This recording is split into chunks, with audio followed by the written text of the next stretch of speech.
Hi friends, ఎలా ఉన్నారు? మన శంకర వరప్రసాద్ మూవీ రివ్యూ గురించి ఈరోజు మాట్లాడుకుందాం.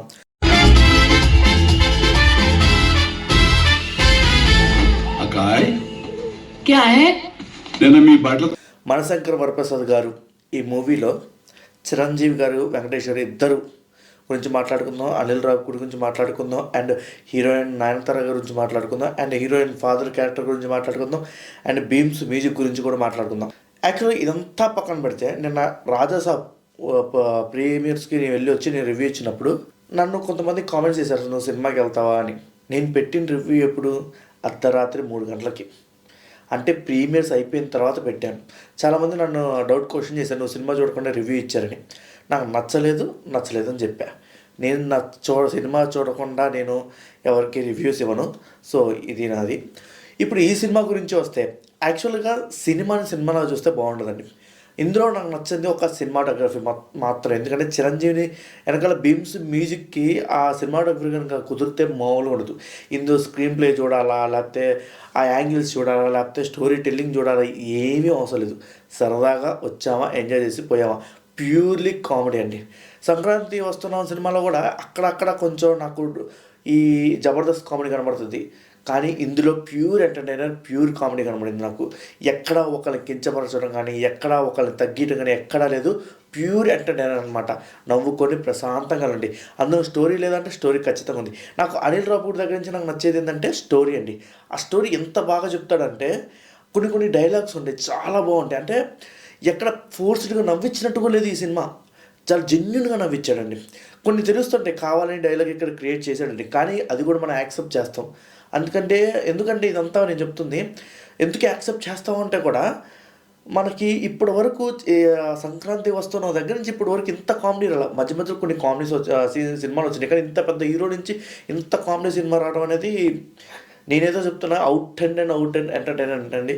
చిరంజీవి నుంచి ఇలాంటి సినిమా మళ్ళీ రాదని నేను అనుకుంటున్నాను.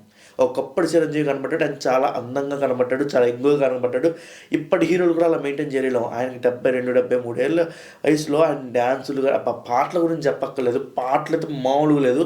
స్క్రీన్ ప్రెజెన్స్, పాటలు పిచ్చెక్కిస్తాయి. అభిమానులకు ఎలా ఉంటుందో తెలుసా? ఒక్కసారి వీడియో చూడండి.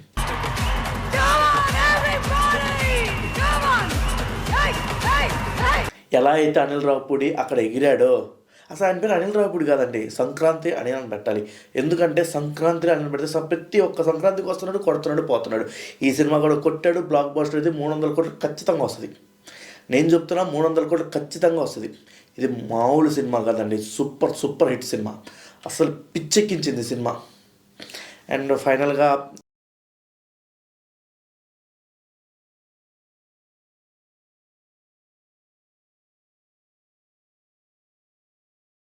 ఇలా ముగ్గురు గురించే తిరిగిద్ది. చిరంజీవి గారు మెయిన్ రోల్ కాబట్టి ఆయనే తిప్పుతాడు ఇదంతా.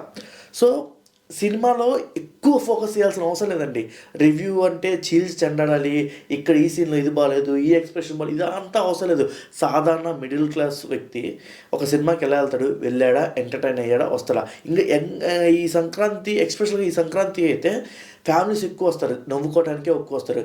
ఈ సంక్రాంతి పండుగ చిరంజీవి గారే తీసుకొచ్చారు సినిమాకి.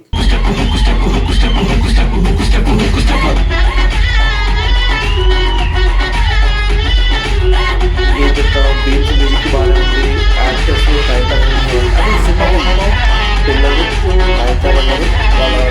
వాళ్ళ చిరంజీవి గారి సినిమా ఈ మన శంకర వరప్రసాద్ సినిమా బ్లాక్ బాస్టర్ చూసుకోండి. అండ్ కామెంట్ బాక్స్లో చెప్పండి మీరు చూస్తే ఎలా ఉందో. ప్రీమియర్స్ చూసి వచ్చే చెప్తున్నా, మళ్ళీ మీరు ప్రీమియర్స్ చూసారా చూడలేదని చెప్పండి. ప్రీమియర్స్ చూసి చెప్తున్నా నేను, సినిమా బ్లాక్ బాస్టర్. అంటే నాకు ఎక్కడ క్రింజ్ కూడా అనిపించలేదండి అసలుకి.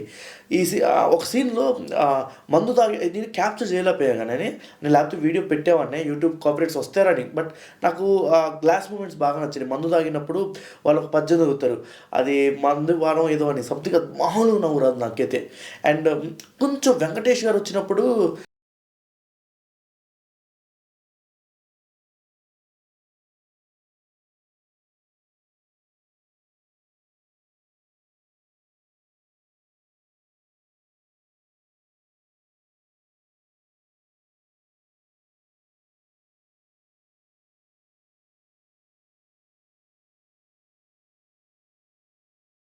ఇది చెడగొట్టినట్టు అయితేలే కానీ బట్ చెప్తాను. చిరంజీవి గారి వైఫ్ నయనతార గారిని పెళ్లి చేసుకోవడానికి వస్తారు. అంటే విడాకులు అయింది కదా చిరంజీవి గారు తప్పు వచ్చి. ఈ చెప్తే మళ్ళీ స్టోరీ మొత్తం చెప్పేసినట్టు ఉంటుందండి. సో అంటే మళ్ళీ పెళ్లి చేసుకోవడానికి వస్తారు కాబట్టి సో వచ్చినప్పుడు మళ్ళా బ్రదరు నీకోసం నేను సాక్రిఫైస్ చేస్తా అని ఒక చిన్న మూమెంట్ నాకు చాలా ఇప్పుడు నేను పెళ్లి చేసుకుంటాను, చాలా ఈ అమ్మాయి నేను ఖచ్చితంగా పెళ్లి చేసుకుంటే ఎవరో చూస్తుంటే నాకు అనే మూమెంట్లో వస్తారు. కానీ వెళ్ళేటప్పుడు నాకు చిన్న గ్లాస్ చూస్తుంటే చదువులో ఫెయిల్ అయ్యాడని చెప్పేసి 10th క్లాస్ చిరంజీవి గారిది. బట్ వెంకటేష్ గారిని చేసేటప్పుడు నాకు ఎందుకు చిన్న పాయింట్ అంటే వచ్చి మందు కలుపుకోవడం యాక్చువల్గా వెంకటేష్ గారు ఎందుకు చేస్తారంటే ఇలా మందు కలుపుకోవాలని హెల్ప్ చేస్తాడు. సో అలా క్లాస్ ఫ్రెండ్స్ అయినందుకు అలా వదిలేశాడు అనమాట. బట్ అది ఎందుకు నాకు ఎక్కలేదు. నా minus point cinematography and Venkatesh గారిని అలా ఎండ్ చేయడం నాకు నచ్చలేదు.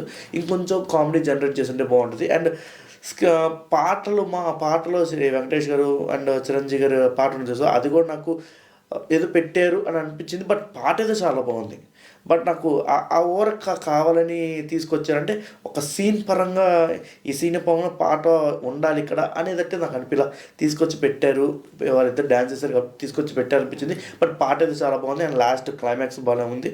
అండ్ అంటే ఇప్పుడు ప్రీ ఇంటర్వెల్ ఇవి ఉంటే చూస్తాం, ఇలాంటి అసలు మాట్లాడుకోకూడదండి.